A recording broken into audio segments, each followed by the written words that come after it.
Hi, I'm doing a blog on how to use uh, split screen on Samsung Android phones.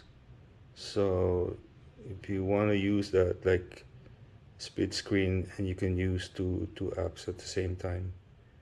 To go about this, you need to go to your open apps, which is the three lines here, the three horizontal lines. So if you press this, so here you can see the open app, right? So if I want to use the calculator, all I have to do is press the calculator icon. Okay, and then so you can see the calculator is on the top, and then if, I could open another one. I can open YouTube, so press that. So I'm here in YouTube, and then the top one is calculator.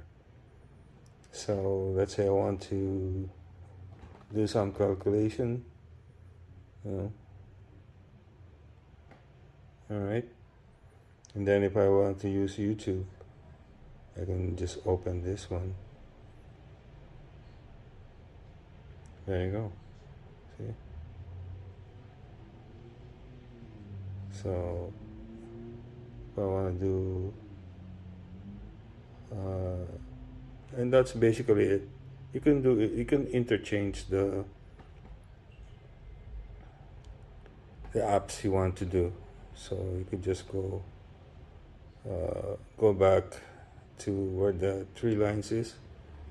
You know where the three horizontal lines, because that's where all the open apps right now. So I hope you like this video, and please like and subscribe. Thank you. It's Raymond.